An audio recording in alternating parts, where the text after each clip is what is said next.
More than 30 years ago, this replica of the Nonsuch actually sailed across North America. I'm Shaw TV's Jeremy Valens, and later you'll hear from the crew about the fun and mayhem on their historic voyage.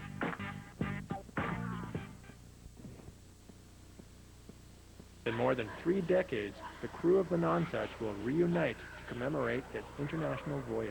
We've got some very special crew members coming. They're all special in their own right, but we have a man who's coming who helped build the ship. We have a man coming who was the ship's cook. The original Nonsuch sailed in 1668. This replica was built in 1968, commissioned by the Hudson's Bay Company to celebrate its 300th anniversary. Before coming to rest in the Manitoba Museum, it sailed the English Channel, the Great Lakes, and Puget Sound. Paul was one of the cooks on the voyage, working in this small galley. His specialty, bacon and eggs and toast. We went out on a test cruise, and we had a group of dignitaries on board, and I think I had a 1-burner stove, and I produced, I think, an 8 or 9 course meal off of it.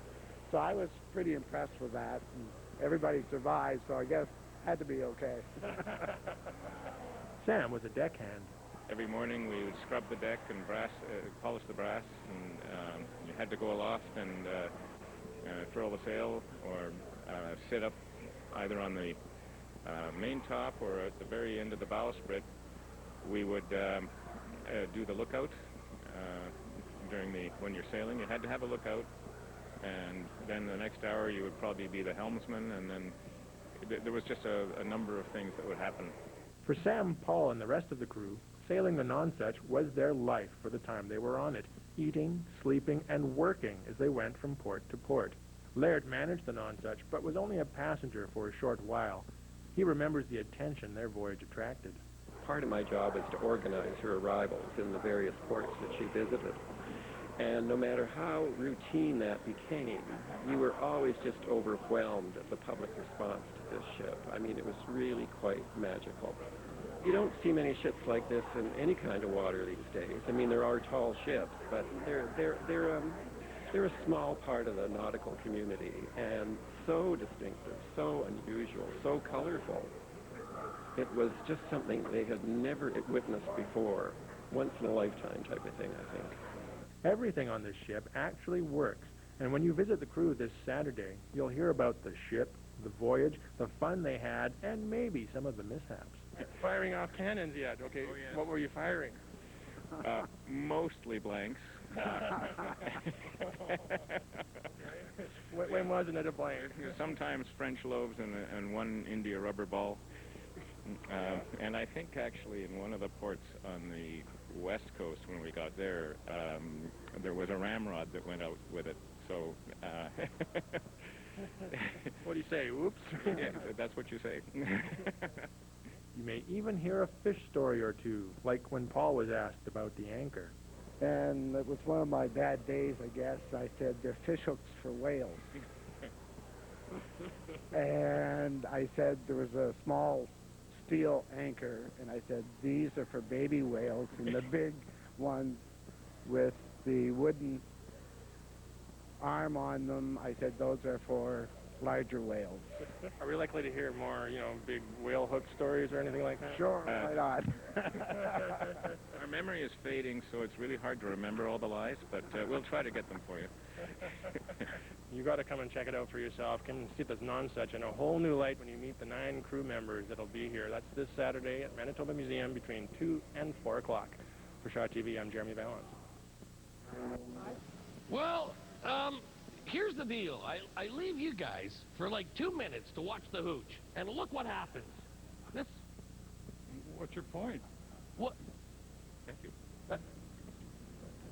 Nothing's changed. We're here with the crew of the Nonsuch, and if you want to meet them and ask them a few questions, you can do so here at the Manitoba Museum tomorrow between 2 and 4, and later on we're going to find out exactly what these fellas did on the ship and talk to each one of them. Now, about that hooch. Brings a whole new meaning to the high seas, doesn't it? Jimmy Mack and see how he is doing this morning. How are you, Jimmy? I'm doing wonderful. What a great crew.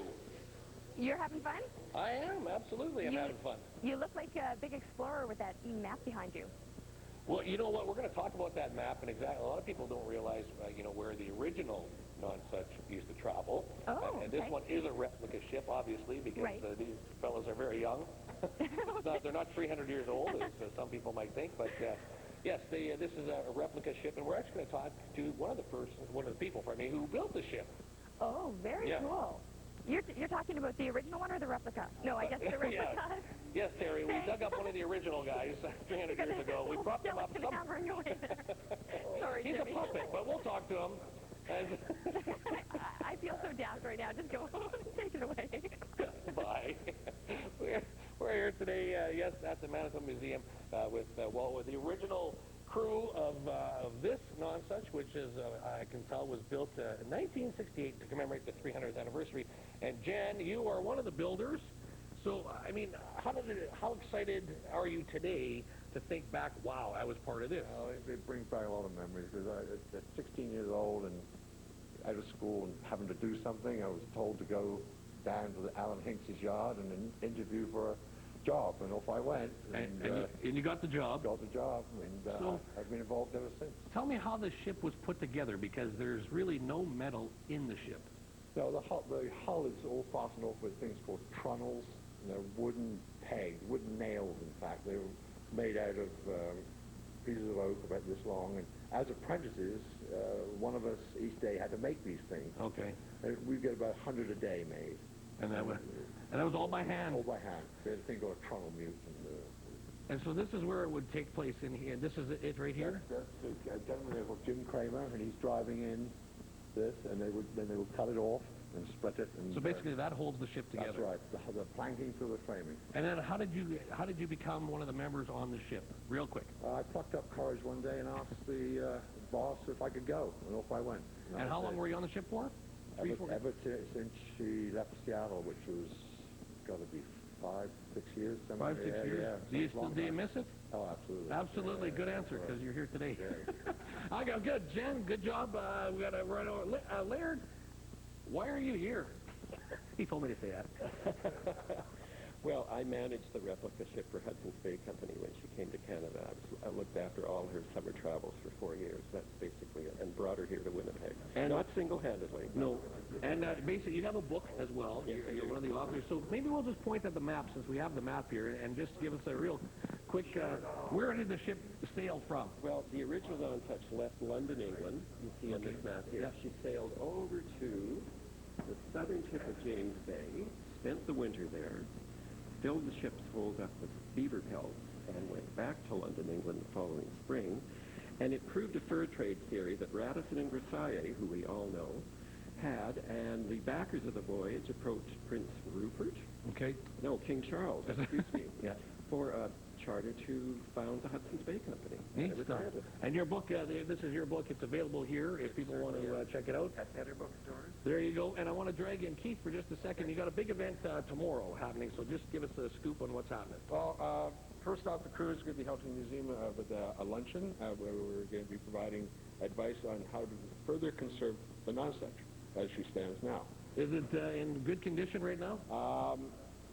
It needs a little work. Needs a little work yet. I mean, it's been sitting here for how long? So it's nice to see experts back on the ship. And that's why we're here. And of course, you can meet these youngsters between 2 and 4 here at the museum tomorrow and ask them any questions you want and check out the Nonsuch book. Right now, we're checking back in with the studio. Oh, it's Jimmy. John? Jimmy? I got to mention a little earlier, I talked about the hooch. I tell you, there's no way to hit the ocean. Well, here's the thing. The 2 fellows that I was talking to that I had left the hooch in charge of, they brought a picture, and this is actually them on the ship.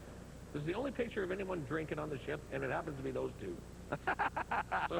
Well, where do you think the yo-ho-ho and a bottle of rum comes from? I don't know. No, that's exactly it. Well, I asked them about their Captain Morgan, but they said it was a different guy. Captain Morgan, that's right. You'd love to be a pirate, wouldn't you? Oh, absolutely. A little pair of... I don't know where my ship would go. No. You get pulled over by check stop in the middle of the ocean. That would be my luck. Yeah, you have to get out and walk a straight line. Anyways, take it away. Bye, John. Oh, yes, we're at the Manitoba Museum. If you've never seen the Nonsuch, it's such a wonderful thing. They even built the museum around this ship. That's how important it is to us, and what a wonderful thing. 2 crew members who I showed in the picture who were whooping up there. We have Jim on this side of me and Sam on this side. We're going to talk about some. You worked the cannons, but you said there's so many cannon stories that I mean, did you have any trouble with cannons? Never firing? You held the match at one point, you said. Yeah, one of them flashed off a bit in my face after a long day in Vancouver. But again, it's kind of a long story. And you said you had a mark that stayed with you. Yeah, the side of my face was all covered. I still have a couple of blue marks that are a bit of gunpowder here and here. But and you made it okay. Now we want to talk about something we've been on this ship. We don't know what certain things are, and some people, they just show us the Nonsuch. But you were talking about how, I asked them if they'd ever run into the mud or have you ever run the ship into trouble? And how would you tell how the depth of where you are in those days? I'll let Jim take this one. This was our depth sounder, and it was called the lead line, and we would hang off the channel off the side and with this coil of line. And every so often on it, there's a little indicator of depth. Okay. And we would take the lead and we would toss it ahead of the boat as we were sailing, and as the boat went by, when it was vertical, there's a little code to all the different knots and bits of leather, and we would know what the depth was, and we'd shout, and a half, 4 and 4.5 fathoms, and a fathom was about 6 feet. Okay. But this was our depth sounder. And how did you know what was at the bottom? There was something that fit in there? Well, we put a little tallow, which is just animal fat. We'd put a little tallow in the hole, and when whatever came up, if it was sandy bottom, it would be in the animal fat. There'd be a little sand on there, and if there wasn't, it was probably rocky or mud or whatever, you could tell. Now, I just want to mention this because I don't want to forget to mention this. This is actually, you haven't grown much, which is a nice thing. This is your original shirt. This was a smock that we all wore. We all had a couple of them, and we had a sort of a dressy one for going to the public coming on board.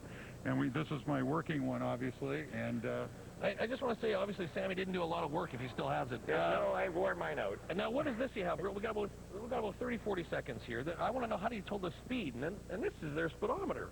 This is a log line or a log chip. And you throw this into the water. You throw that in the water. One of us would hold this up like this. I got to keep going. And it would trail behind the ship. Okay. And then how do you know when to stop? No, there was a fellow who would start us with a little egg timer kind of thing. Yeah. And he'd turn that, and then it would come flying out, and I think it was about half a minute. Okay. And then when it would finish, the second fellow would grab it and hold it tight. Yeah. And then we'd look for the closest knot.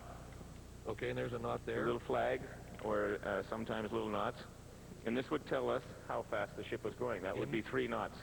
And that was in his hand. See, I always wondered about that, how you would know that. It would be for 3 knots. 3 knots. Now, just before we get back to studio, that's just over how many miles an hour you were talking? A little over a mile an hour. You know, 1 knot is just a little bit more than a mile an hour. Neat stuff. Thank you so much for hopping on board with me. And coming next, John, I think the people that kept it going here were the cooks, and we're going to talk to them in the galley. All right. Oh, high sea spirit, so to speak. Jimmy? Hi. Everybody passed out by now? Yeah, it's pretty quiet on the boat. No, we don't want to give the wrong impression now. No, they're just having a ton of fun. Oh, that's all that matters. They haven't seen each other in years. No, some of them over 20 years. Now, if they were to equate their personalities with the crew of the SS Minnow, who would be Gilligan, who would be the smart professor, who would be the skipper, and who would be Ginger? The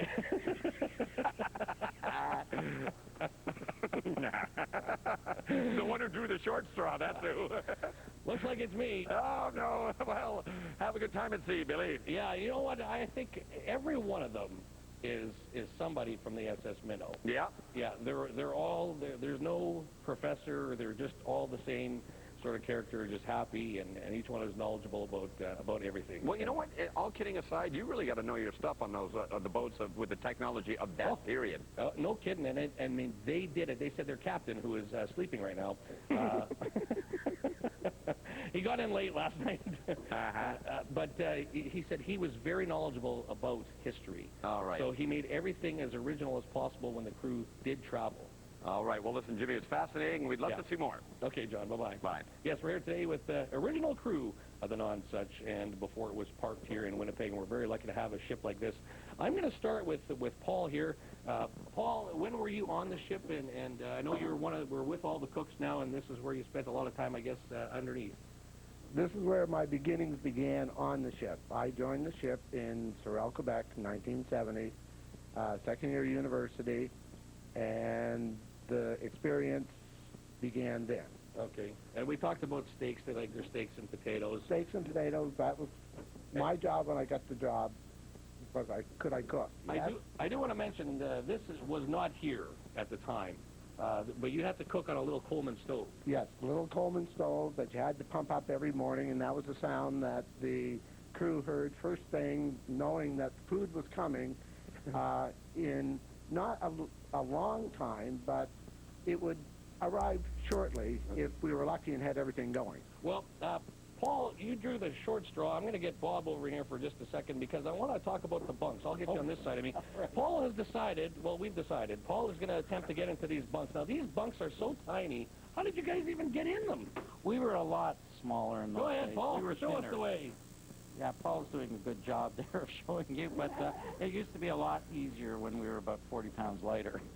And I can't believe he got in there. And I can't believe he got in. No, can he get out? That's the question. Well, we might have to get a saw. We may have to get a saw. Paul, can you hear us? Yes. Now, where was your bunk? Was your bunk a My little bunk further was up? up in the companionway. Okay, and now you said there's a special way that you used to get in. Paul took the sneaky way in. Paul took the sneaky way. We used to just sit on it and be able to sort of fold ourselves in half and slide in and then straighten out once we were in, but we can no longer. Give him a nice round of applause there. Good job. Even out folks at home. Now we want to see you get in the top one. No, I'm just kidding. No, don't do it. So, Richard, you finally made it down here. Where was your bunk in all this? I think in the companionway, the upper one. Now, was it? Did you have a window? I don't remember. I think I did have a window. Yes, there's a window there. That's right. For fresh air, we need a lot of fresh air. A lot of fresh air. Definitely. Now, the trick was, you said that they weren't watertight? No, I had that top bunk for a year before it leaks. It leaks. Every time the ship would heel over, that window is not waterproof, and the water would come through. Well, let's look inside there. That is not a very big area. And I guess so. I mean, if you did hit some rough waters, you wouldn't fall out of bed. I guess, is that the theory behind such a tight squeeze, or it's just room? I think it's just room availability. Yeah. On the boat. All right. Well, this is so wonderful. Thank you so much for getting up early and sharing your experiences with here on the Nonsuch. And if you want to catch these guys, get down here at the museum tomorrow between 2 and 4 and ask them all the questions that we may have missed today. Thank you so much, guys, and we'd love to see you here in another 10 years. So right now we're heading back to studio. Hi to Jimmy Mack. Well, that's not very nice of you, Mr. Youngberg. Oh, Jimmy, I'm sorry. I just must have had an out-of-body experience or something. Well, you're going to get one, all right. What I meant to say was, here's the darling of the morning, everybody's favorite, Jimmy Mack. And you read it just like I wrote it. That's right. Very good. So I'm excited. You know, you're down with the Nonsuch, right? Yeah. And the original crew got together? After, well, some of these fellows have been here, haven't seen each other for over 20 years. My goodness. Well, and John, I thought maybe 1 or 2 were going to stop by. Yep. We have, I can't count, 7 at least here. Well, there you go. You have all hands on deck. All hands are on deck, yes. That's right. Remember the last time you were at the Nonsuch? Yes, the hands weren't on the deck. Yes, that's right. And no matter, it doesn't matter if they call it the poop deck, Jimmy. You just, you watch yourself. Well, I was just following instructions. Oh, boy, what a way to kick off the morning. Yeah, no kidding. Anyways, well, all aboard, Jimmy. Thanks, John. Yes, out here at the Manitoba Museum, we have the crew, the originals. Not all of them, of course. A couple of them haven't made it into town yet, but welcome. Welcome back. Well, I don't even know where to start. Do we have a spokesperson here? We'll start with Keith. So, Keith, tell us a little bit about why everybody is here visiting the Nonsuch. Because I pastored them for 20 years. 20 years in the making. This is it. You finally got everybody here. And how exciting is it? Anybody can jump in on this one. How exciting was it to see it for the first time? This is Bob. It was great. Yeah? You're going to spark back some memories instantly? Spark back memories, smell, everything. It was nice to see these guys, nice to see the boat. Glad to be here. Glad to be here. And Richard, I'll ask you, you're still at sea. Still at sea, plowing the waves, yep. So, Richard, what's the lure when you get onto a ship like this? What made you stick with the Nonsuch? I think the crew, the itinerary we had, and just actually sailing the ship was very exciting. Okay, and Jim, where are you from? First of all, where'd you I'm hop? from Seattle. From Seattle. Welcome. Oh, 2 guys from Seattle. I know that. And what was your job? Well, I was 18 when I got on the boat. That was your job? My job? Be No, my 18. job was, in a sense, I was the young American pup. Okay. Underneath all these other guys. So Gotcha. my job was whatever anybody did not want to do. So now is it gopher? Would it be is that something of that? a specific title? Cook's helper, rigger, gunner's assistant. We did about anything anybody asked you to do, but it was a great bunch of guys, and it was a wonderful experience. Yeah. And the Bay Company treated us famously, and we just had. I was on the last year of the boat in BC. Okay. And it was a fabulous experience. Well, let's give Paul a little time here. Paul, and what about you? Where are you from? St. John, New Brunswick. Welcome back. Did you fly or did you take a boat here? Took a little bit of wing power to get here. A little bit of wing power. Enjoyable. And on the ship, what was your job? I came aboard as a cook in Sorel, Quebec, in 1970. Were they fussy eaters? Thank God, no. They're still here. What was the favorite dish to make? Did they always have a request? They say, boy, we'd really like. Probably steak, lots of potatoes. I got a funny feeling rum was on the menu. No, okay, just by your hesitation, there was a couple of barrels that got poured. I'm sure of that. Once in a while, yes. We had the fortune. We had to indulge every once in a while. All right, good stuff. Well, we'll go back to this side. And Sam? Yes. What was your purpose on the ship? I was a deckhand most of the time. Towards the end, I was the gunner, and Jim helped me fire the guns. And Jim apparently did anything anyone asked. he did. He was very good. And he brought the match, and he helped with that. He was the match. You light it. No, you light it. And Jan, I'm just going to mention, I don't know, how tall are you? 6'2". 6'2". And if you've ever been to the Nonsuch, the bunks maybe only go up to here. So It was tight. I used to be able to squeeze into them. I can't do it today. No, you can't do it today. No, because you have to put your butt in the bunk and squeeze back.